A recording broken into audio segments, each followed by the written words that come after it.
You walk into a room and you size someone up. Maybe it's their clothes, maybe it's their muscles, maybe it's their looks, maybe it's what they're wearing. And subconsciously you think to yourself, how am I better than this person? You didn't necessarily decide to think this way, but you still did. And it still affects how you look at every single person in that room. And I do it too, still. And I've spent years believing that this is just how ambitious people thought. This is just how everybody thought.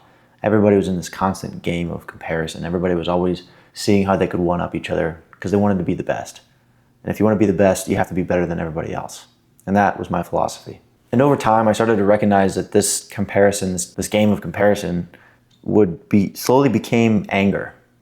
It became anger at myself. It became a specific kind of anger, the kind of anger that only happens inside of your head, the one where you're simply just upset with yourself. You see someone who's younger than you, has more than you, and therefore you feel less. It would make me upset recognizing the fact that I could see someone who's lived in the same time that I have and someone who had more than me. Even if I didn't know who they were, even if they were a complete stranger, they could be driving a car that could have been gifted to them by, an uncle or whatever. They could be having a situation that I would never know of, but I still compare myself to that person. And it almost got to a point where it just became something that I used as fuel. It became what I relied on almost. Like I'd almost have to constantly compare myself to give myself some sort of validation to know that I was doing enough or being enough. And the feeling that I would get from looking down on someone, from being able to see that I was greater or had more than someone, was enough of a dopamine kick to keep the cycle going. It sounds really terrible if this is not the way you think, but this is how a lot of people think, especially guys. It's how we measure ourselves. It's part of our DNA. The problem was that I would go further into that.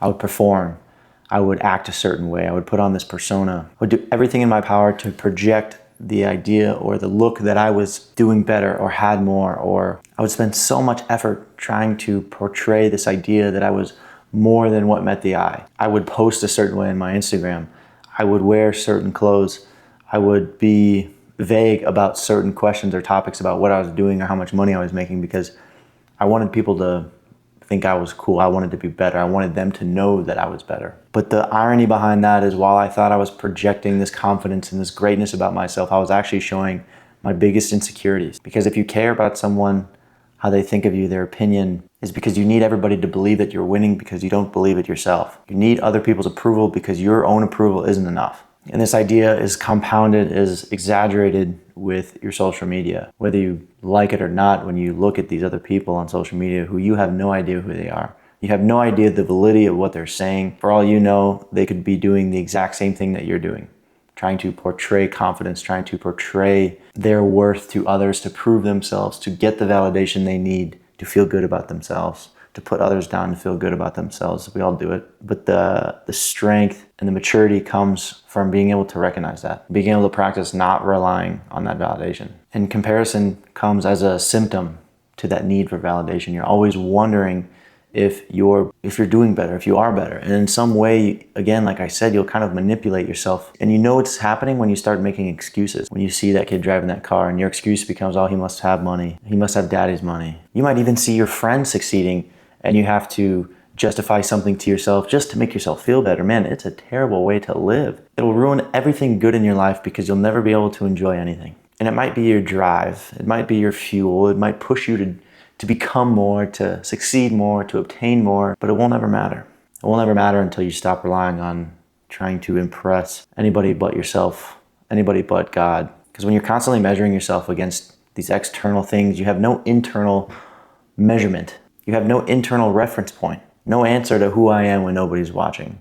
What happens when everything starts going to shit? What happens when everything stops going well? Because eventually, at some point, it will. And then who do you become? You'll hate yourself. You'll be your own worst enemy. Because when people stop validating you and you don't feel like you're worth the validation anymore, you've been outsourcing your validation for so long that when you don't have it, what happens? I can tell you from personal experience, it is exhausting. It's the most exhausting thing that I've ever been through. Because no matter what, there's always someone ahead. Even at times where I wasn't even comparing myself to someone who technically had more, I compared myself to someone who had less because he had more happiness than I did. I thought that guy must be better because he could be content with what he had and it was much, much less and he was happier than I was. That's an identity issue, bro. That's about you never being enough, no matter what you have or what you don't have. It's always about me and what I don't have. There was a moment that finally shifted for me, and this was about 4.5 years in the trenches of this validation seeking, people pleasing, outsourcing Luke was struggling. I stopped feeling any sense of worth from the validation that I was getting. The compliments that I received, the people who tell me I was doing a good job, the business, the money that my business made, it started to depreciate. It started to feel less and less good. And I remember the specific moment that I was traveling and I was on a boat somewhere. And at the time I had no money. My business had a really, really hard year. I thought everything was going to fail. My identity was lost. I didn't know who I was. I had nothing to show for myself at the time. And I was so stressed out. The most stressed that I've ever been. I felt the most behind I've ever been. I felt the most out of control, like grip loosened ever. And we're on this boat and my brother is telling me to just relax, just like chill out, stop thinking about the business. There's nothing we can do right now. Let's just enjoy this moment. And I remember like finally something clicked. I don't know why. I think it was just, there was so much pressure built up that it all just kind of released. And I'm in the middle and I'm on this boat with like 10 other random people and I'm just bawling my eyes out for no reason. It's a beautiful day on the water. And here I am just sitting there crying. Because for the first time in 4 or 5 years, I felt this release of self-pressure, this release of self-measurement, and this need to impress, and this need to be the best, and this need to be always, always, always, always working, and it was gone. And it is also the lightest I've ever felt. It literally felt like someone took a giant backpack of rocks off of my shoulders. And that scared me more than my business failures ever did, because what that showed me was that there was a possibility to have peace and enjoy my life without reaching the goals that I thought I had.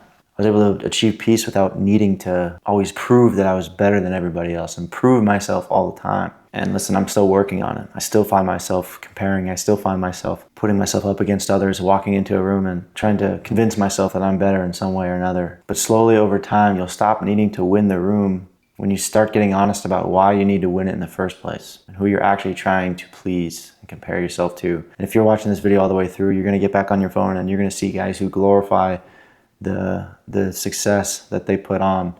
And you're going to be able to recognize the insecurities that come through that. And at first, you're not going to let it affect you. You're not going to let those things decide that you are less because of what you've seen. And I'll leave you with this. I've searched through this answer a lot in my life, in different philosophies and different practices and different religions. And the one thing that's brought me the consistency of peace, the consistency of release and letting go is through Jesus Christ. It is the only foolproof way to have consistent peace and identity and purpose and meaning, to the point where you're not comparing yourself to anyone anymore. You were just trying to please one person, and that person's God. And it's a lot easier to please God than it is all of humanity.